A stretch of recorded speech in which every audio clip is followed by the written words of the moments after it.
yapoye n'amapepo ku ministeri nk'ibisanzwe no buzima agenda bageza ibintu bitwende umusije ko mbagezaho ubita Patrick Bibarwa cyangwa se mwite KITOKO yaramaze imyaka irenga 12 yibera muri UK cyangwa se muri United Kingdom hariya mu gihugu cy'Ubwongereza aho yaragiye gukomezayo amashuri ndetse akaza kuba anahakorera imiziki dore ko yagiye hakorera indirimbo zigiye zitandukanye. So ubita rero Patrick Bibarwa cyangwa se KITOKO ubundi yatangiye ryari imiziki, ese ubundi imiziki yahereyeho ni ubita KITOKO yatangiye imiziki muri 2008 aho yahereye ku ndirimbo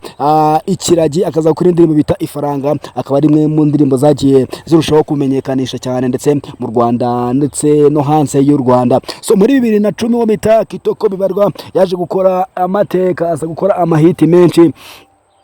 dore ko yari umuhanzi ugezweho icyo gihe, maze aza kuba yerekeza mu gihugu cya Uganda aho yari yaratumiwe mu bitaramo bigiye bitandukanye ndetse aza kuba akorana n'abahanzi babo bo muri Uganda. Ubwo nabizi yakoranye no bita Shiba Karungi baje kuba bakorana indirimbo murayizi, imwe mu ndirimbo yabaye hit cyane indirimbo bita Pole Pole, akaba ari imwe mu ndirimbo yamufashije kuba ikimenya bose muri East Africa. Icyo gihe kandi ubita KITOKO Bibarwa wari ugezweho mu Rwanda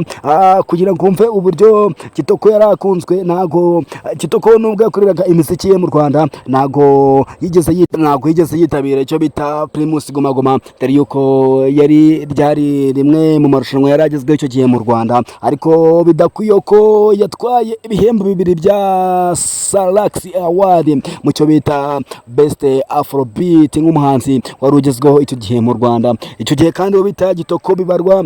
yaje kwitabira icyo bita ngo ni Culture Festival yaberaga mu gihugu cya Denmark, akaba ari festival yari yahuje abahanzi benshi baturutse muri East Africa ndetse n'abaturage cyangwa se abaturage baturukaga mu bihugu bya France, Belgium,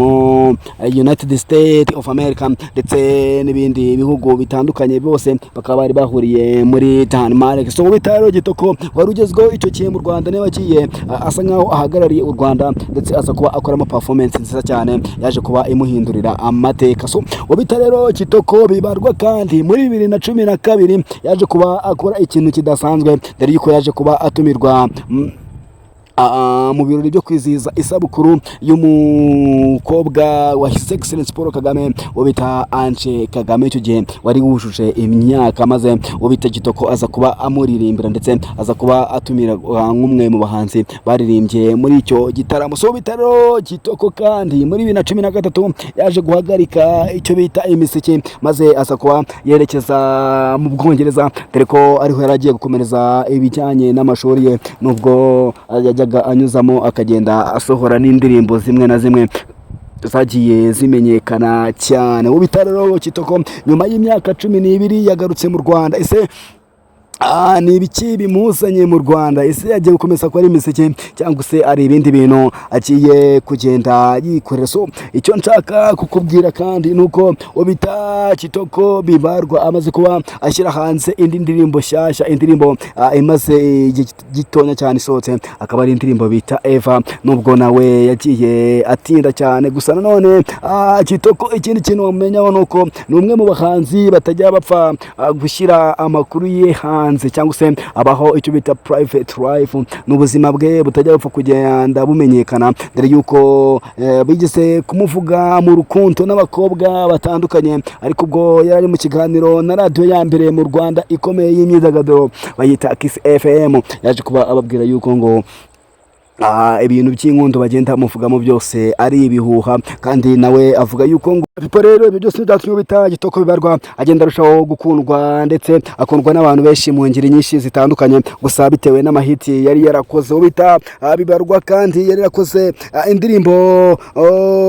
nka Rurashonga, akora Pole Pole, akora Urankunda, akora Agakecuru kanjye, akora Uzagace, akora Reka Ubwoba, akora Wenema, akora Rurabo, ndetse utibagiwe n'indirimbo yamumenyekanishije cyane yakoranye n'uwo bita Medi Meda. So ubita rero KITOKO Kitoko bibarwa umaze iminsi mikenya mu Rwanda, ugarutse mu Rwanda ndetse akamaze kuba anasohora indirimbo shyashya, imwe mu ndirimbo nziza, indirimbo bita Eva, indirimbo yakoreye amashusho meza, indirimbo ifite beat nziza, indirimbo igaragara nkaho ari imwe mu ndirimbo nziza cyane zigezweho. Ese wo bita Kitoko arigiye kuba yongera gukora imiziki nk'uko yayikoraga kuva kera, cyangwa se araza kugenda yongera ashyiramo pose? Gusa yavuze yuko ubwo yageraga ku kibuga cy'indege